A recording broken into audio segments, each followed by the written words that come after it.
La Santa Inquisición fue creada con el objetivo de juzgar y eliminar cualquier signo o persona que fuera contra la religión católica, llegando a convertirse en una de las instituciones más severas que han existido en la historia de la humanidad. Su auge se vivió en Europa durante los siglos XVI y XVII, sin embargo, también llegó a América después de la conquista. Y eso es de lo que hablaremos en este episodio de Leyenda Urbana MX.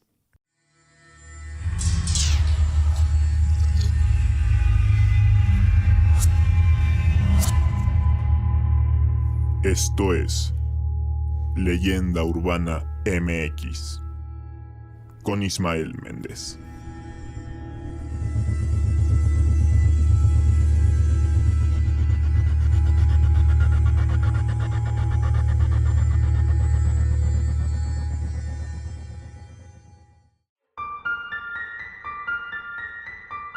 ¿Qué tal? Sean bienvenidos a Leyenda Urbana MX, el podcast en el que semana a semana hacemos un recorrido a través de las leyendas urbanas, históricas y de terror que le han dado la identidad cultural a México.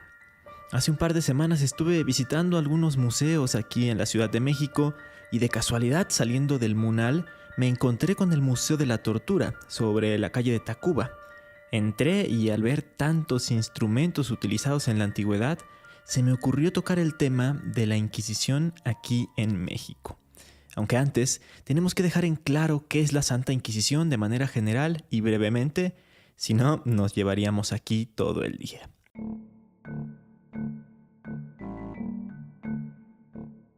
El Tribunal del Santo Oficio, o la Inquisición Española, se instauró en 1478 por los reyes católicos Isabel I de Castilla y Fernando II de Aragón.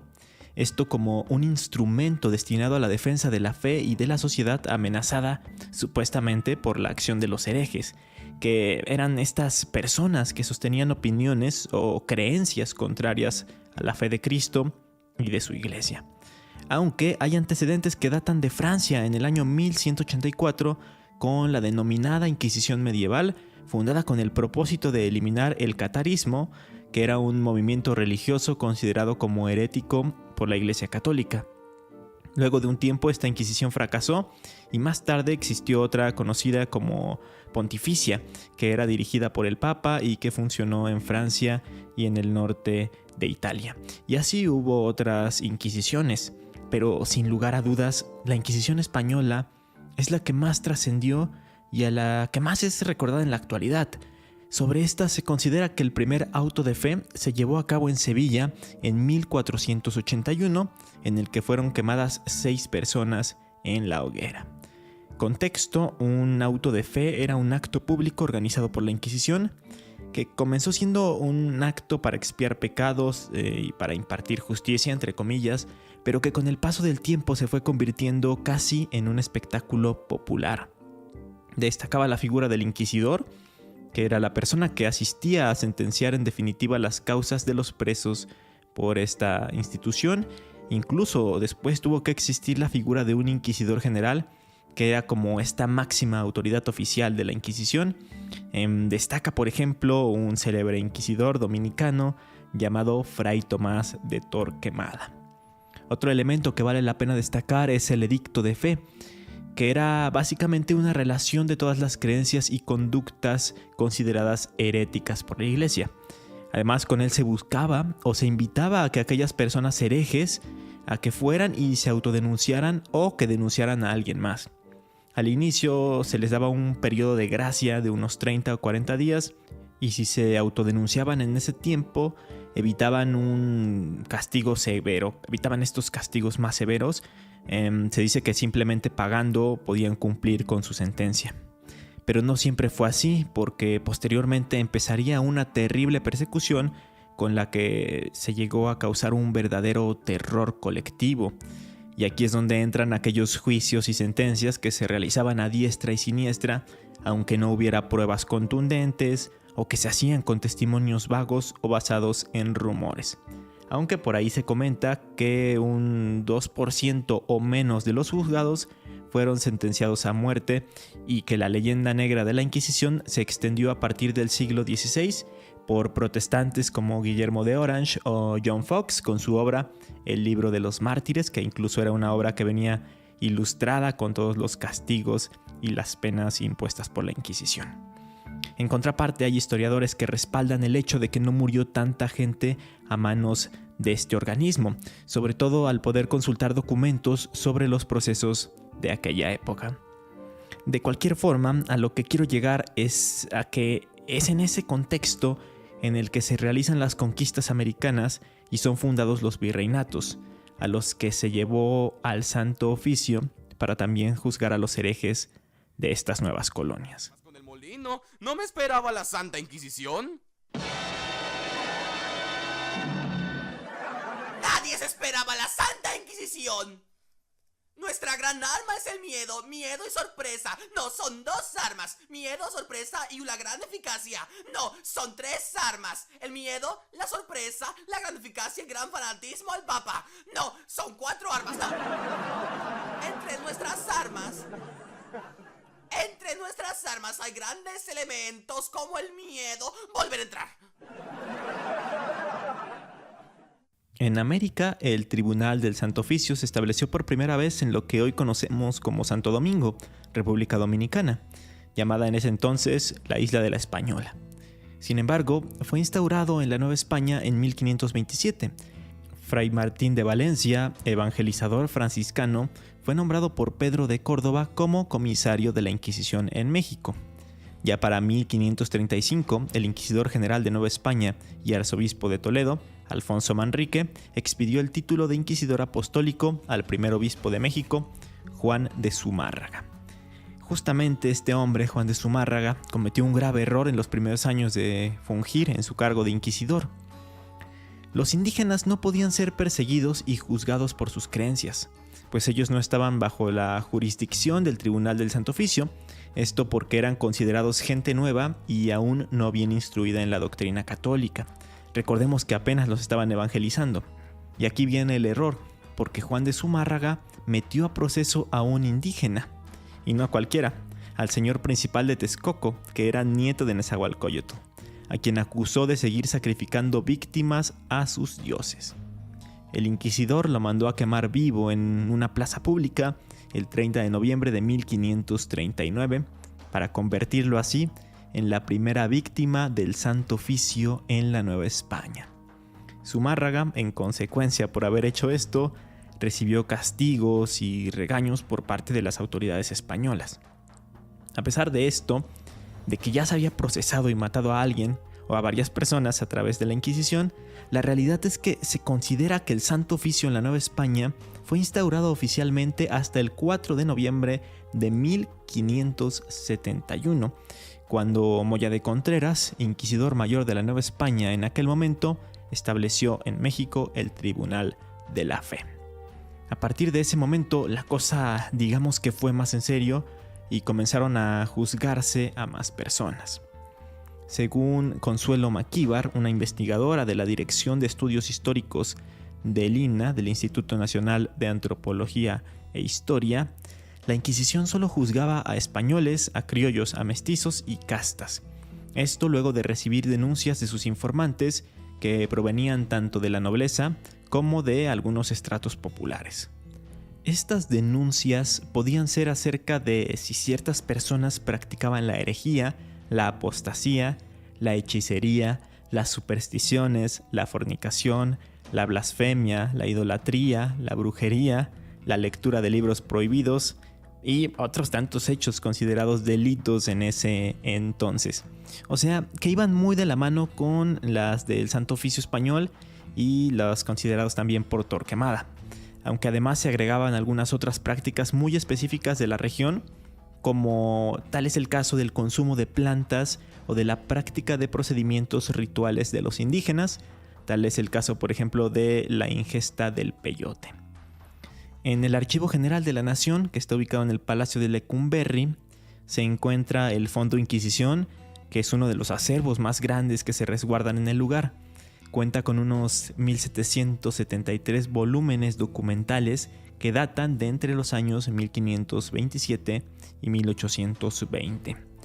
Se conservan porque el Tribunal de la Inquisición cuidaba celosamente su archivo secreto. Los expedientes estaban cosidos y organizados en legajos, y ya cuando los documentos pasaron a ser parte del Archivo General de la Nación, lo que se decidió fue encuadernarlos y tenerlos en volúmenes. Así que está dividido en 3 partes. La primera son los edictos de Inquisición, que es una parte, se podría decir que es la más pequeña y corresponde a las publicaciones que señalaban las diversas herejías y cómo se les podía identificar para que pues, se pudiera reconocer a las personas heréticas y así se pudieran pues obviamente delatar ante el tribunal. La segunda se llamaba tal cual Inquisición y es la más extensa de todas, contiene las reglas y normas publicadas por el Tribunal del Santo Oficio, además de los expedientes y acusaciones de hechicería, brujería, herejía y bueno, todo lo que ya mencionamos antes. Y la tercera es el Real Fisco, formado por los documentos de las finanzas de la Santa Inquisición, que por cierto, este Real Fisco confiscaba los bienes del procesado para cubrir sus gastos de manutención y el pago de los escribanos. Nada tontos, la verdad. Lo curioso e interesante del Fondo Inquisición es eso, que existen los expedientes y acusaciones mismos que respaldan el tipo de delitos, si los podemos llamar así, por los que una persona podía ser juzgada. Hay expedientes que hasta llegan a tener pruebas materiales que formarían parte de la acusación. Por ejemplo, hay algunos que tienen cabellos, otros que tienen uñas, y algo que sorprendió mucho a los investigadores recientemente es que uno de ellos tenía el cuerpo de un colibrí. Tal vez pues por acusar a alguien de hacer brujería con ello o no se sabe exactamente, pero bueno, ahí está. Hay también otros casos en los que tan solo una oración o canciones eran consideradas como pruebas de un expediente o caso de denuncia. Todos estos procesos no eran tan rápidos como uno pensaría, sino que duraban demasiado. Los inquisidores solían reunir pruebas durante un tiempo prolongado antes de decidir el arresto de un reo y su posterior juicio y sentencia. Las ciudades más mencionadas en este fondo son Puebla, Veracruz y la Ciudad de México, lugares donde eran más frecuentes las denuncias, cosa que la verdad nos sorprende porque eran de las ciudades más importantes o con mayor actividad dentro de la Nueva España. Y hablando del tribunal, este se encontraba ubicado en el centro histórico de la Ciudad de México, en lo que hoy se conoce como Plaza de Santo Domingo. Ya saben, en donde si vas te ofrecen sacar un título o algún documento por ahí truculento. Y estaba específicamente en la esquina de Belisario Domínguez y República Brasil. Estos nombres son de las calles actualmente porque pues obviamente antes tenían diferentes nombres. La Inquisición tenía 2 casas que servían como habitación a las personas que integraban el Santo Oficio. Una se ubicaba justo enfrente del convento de Santo Domingo y la otra en la calle de la Perpetua, lo que hoy se conoce, como bien lo dije, Belisario Domínguez. Hay un libro de Gabriel Torres Puga que se llama Historia Mínima de la Inquisición y en él relata más o menos cómo es que era el funcionamiento o la actividad del tribunal. Había un portero encargado de controlar el acceso al tribunal, la presentación de denuncias y también las solicitudes de audiencia con los inquisidores. Al notario de secuestros se le encomendaba la cuenta de las confiscaciones y gastos de los reos. El alcaide tenía la responsabilidad de custodiar a los reos y evitar la comunicación entre ellos. Contaban con un maestro de obras que se encargaba de mantener el edificio en buenas condiciones. También había un médico y un cirujano para atender a los inquisidores, reos, cocineros y sirvientes, tanto del tribunal como de las cárceles. Luego, como lo mencioné en la parte de la Inquisición española, en la de la Nueva España tampoco hubo tantas penas de muerte. O eso es lo que se cree. Hay diversos investigadores que estiman diferentes números. Por ejemplo, el ya conocido en este podcast, Luis González Obregón, calculaba que se pronunciaron 51 sentencias de muerte en los más de 200 años que funcionó el Santo Oficio en México. La ya mencionada Consuelo Maquíbar afirma a través de sus investigaciones del Archivo General de la Nación que solo se tiene registro de 300 personas juzgadas y que de estas 43 fueron sentenciadas a muerte en la hoguera, 17 personas ajusticiadas en el siglo XVI, en el siglo XVII-XXV y una más en el siglo XVIII, y en el siglo XIX no se encontró registro de los sentenciados. Por otro lado, algunos afirman que murieron solo 8 personas, 7 en la hoguera y una a garrotazos, y hay quienes consideran que los números debieron ser mucho más elevados. Así que digamos, no se tiene al 100% la certeza de cuántas personas fueron ajusticiadas por esta institución. Lo que sí se sabe es que en la Alameda Central, por donde hoy se ubica el Metro Hidalgo y el Museo Mural Diego Rivera, se encontraba la hoguera del Santo Oficio, en donde sufrían su cruel destino aquellos que sí eran condenados a muerte. Incluso en una placa se puede leer una inscripción que lo menciona, llamándolo Quemadero de la Inquisición. Otra de las cosas que se saben es que había muchas penas impuestas a los reos de los delitos que no se castigaban tal cual con la muerte. Estas incluían el destierro y sobre todo castigos de entre 100 y 200 azotes. Se cuenta, y de esto la verdad es que no podemos estar completamente seguros, es que estas torturas siempre se hacían con supervisión para evitar daños permanentes, a diferencia de las torturas aplicadas por las autoridades civiles de esa época en Europa, donde utilizaban métodos lo más inhumanos posibles, diseñados para hacer sufrir terriblemente a las personas. Pero como veremos un poquito más adelante, quizá esto no sea tan cierto, ya que hay un diario que relata horribles torturas. Pero dejemos de hablar de números y vamos a conocer algunos casos específicos que se conocen de los juzgados o capturados. ¿Qué van a hacerle, no? ¡Vamos! ¡Suéltame! ¡Suéltame!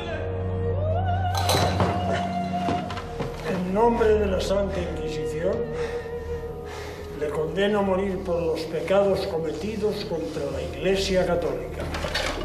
Uno de los más conocidos es el del pirata inglés John Hawkins. En aquella época abundaban piratas y corsarios que conocían las rutas que seguían los navíos españoles que transportaban riquezas entre la Nueva España y la Corona. Eran conocidos como piratas del Caribe porque surcaban justamente las aguas del Caribe en busca de sus víctimas. Estos eran un gran problema, así que la Inquisición se encargaba de juzgarlos en cuanto alguno de ellos era capturado. Pues bien, con este entorno, John Hawkins hizo una expedición para robar a dichos navíos españoles. Sin embargo, los barcos de Hawkins se vieron severamente dañados por una tempestad que los obligó a desembarcar en los puertos de Campeche. Estando ahí, usurparon un barco español y se dirigieron a Veracruz, donde repararon sus barcos. Pero por San Juan de Ulúa se desarrolló una batalla. Tras ella, pues ya se veía venir el final del pirata y de sus tropas. La tripulación del virrey Martín Enríquez de Almanza los atacó por la noche incendiando 3 de sus barcos, capturándolos y trasladándolos al tribunal del Santo Oficio. Acusados de herejía, fueron encerrados en la cárcel de la que, increíblemente, Hawkins lograría escapar.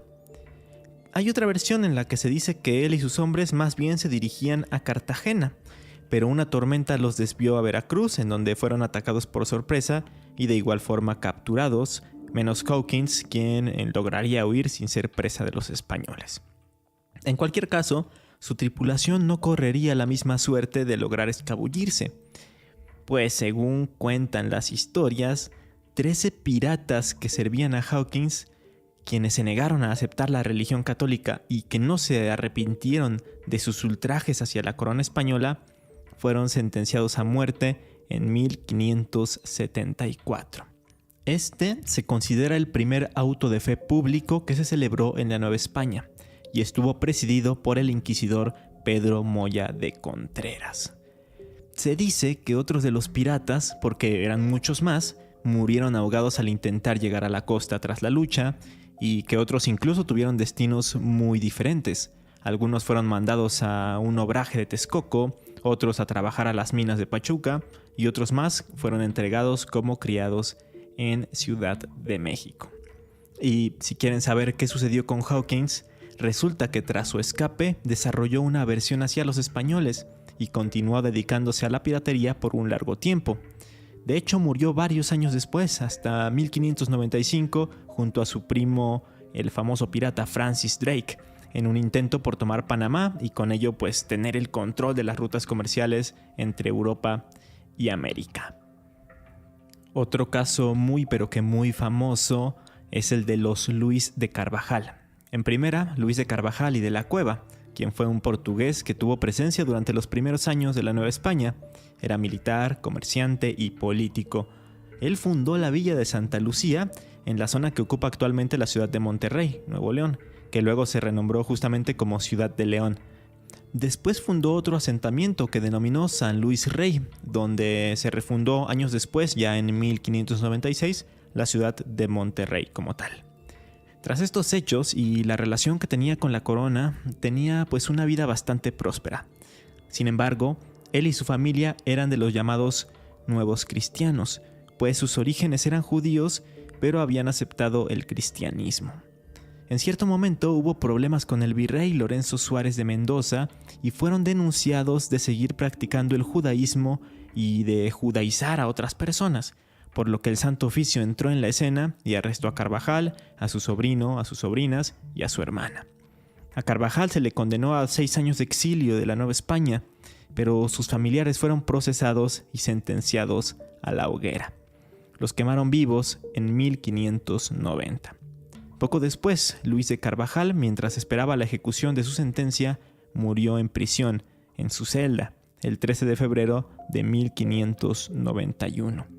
Pero aquí no acaba la cosa, y es que él tenía un sobrino llamado igual, Luis de Carvajal, apodado El Mozo, quien de igual forma tuvo problemas con el Santo Oficio por el mismo motivo, por practicar en secreto el judaísmo.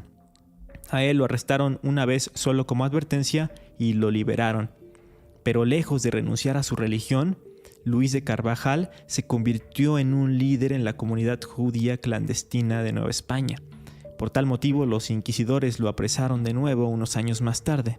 Fue condenado a muerte y antes de ser ejecutado, fue torturado tan brutalmente que reveló los nombres de 120 de sus compañeros de religión, incluida a su madre. Trató de suicidarse porque no podía con la carga, con la culpa de haber delatado a su familia y a sus amigos, pero al final no lo hizo. Lo más intenso de este caso es que escribió un diario en el que relató sobre cómo era la vida de un joven judío en la Nueva España, sobre la explotación de su herencia religiosa y sobre cómo practicar sus creencias a pesar de los peligros y de las persecuciones. Pero gran parte de las memorias se centran en los fatídicos días antes de ser quemado en la hoguera, con descripciones muy fuertes de él cayendo de rodillas al escuchar los gritos de su madre siendo torturada. Y aquí es cuando les digo que este tipo de registros contradicen a aquellos en los que pues se mencionaba que las torturas no eran tan severas, aunque no podemos descartar que las torturas hayan sido aplicadas por las autoridades civiles, que eran quienes tenían las torturas más crueles de la época. Finalmente, en un acto público el 8 de diciembre de 1596, a los 29 años de edad, Luis de Carvajal el Mozo fue quemado después de haber sido sometido al garrote vil, junto con su madre y sus hermanas, Isabel, Catalina y Leonor, y otros 4 herejes. Un final totalmente trágico y triste. Este diario que les menciono se conservó y estaba en el Archivo General de la Nación, pero en 1932 fue robado y desapareció. Sorprendentemente, más de 80 años después, en 2016, fue encontrado junto con otros documentos de Carvajal en una subasta en Nueva York. Esto impedía pedir una repatriación, pero un filántropo llamado Leonard Milberg los compró y decidió donarlos a México. Tras los estudios que se le hicieron a los documentos, se determinó que estos manuscritos eran auténticos, escritos en el siglo XVI y que efectivamente pertenecían a Luis de Carvajal. Y ahora, gracias a ellos, podemos conocer más a detalle el proceso inquisitorio que vivió junto a su familia, así como su angustia, su dolor y su arrepentimiento, solo por profesar otra religión. ¡Qué lamentable! Actualmente estos documentos están almacenados en una bóveda especial con temperatura controlada en la Biblioteca Nacional de Antropología e historia de México. No vaya a ser que se los vuelvan a robar, ¿no? Afortunadamente, como todo, la Inquisición tuvo su final, aunque lo malo es que estuvo activa por varios siglos. A finales del siglo XVIII entró en decadencia, pues las ideas liberales iban ganando terreno, y finalmente a principios del siglo XIX, específicamente el 8 de diciembre de 1812, sesionaron las Cortes Generales y Extraordinarias que determinaron decretando en España la abolición de la Inquisición. Este decreto se pronunció en México en 1813, pero quedó definitivamente abolida hasta 1820. Poco antes de que se consumara la independencia. Hoy en día se puede visitar el edificio en donde estaba el Tribunal del Santo Oficio. Es el Palacio de la Escuela de Medicina, en la esquina de las calles República de Brasil y República de Venezuela, en el centro histórico de la Ciudad de México. A partir de 1854 fue sede de la Escuela de Medicina de la Universidad Nacional Autónoma de México, de la UNAM, y actualmente alberga al Museo de Medicina de México. Y rápidamente hay una pequeña historia macabra y curiosa que tiene que ver con ese lugar. Pasa que en 1861 se tiraron partes del convento de Santo Domingo. Para sorpresa de todos, al hacer esto, al tumbar varios muros, se encontraron 14 momias.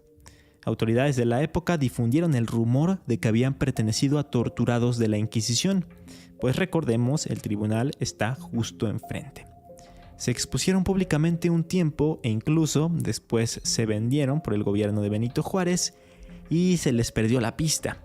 Pero en 1882 se encontraron en el catálogo de un doctor llamado Joseph Tunus, quien las describía así. Número 88. Momia de una persona que sufrió el tormento del fuego. Número 89. Momia natural de una persona que sufrió el tormento del agua. Número 40. Momia de una persona que sufrió la cuestión de la rueda. Número 41. Momia natural de una persona que sufrió el tormento de la pena de angustia, instrumento que le torció los nervios de la cara, por cuya causa ya no podía cerrar la boca.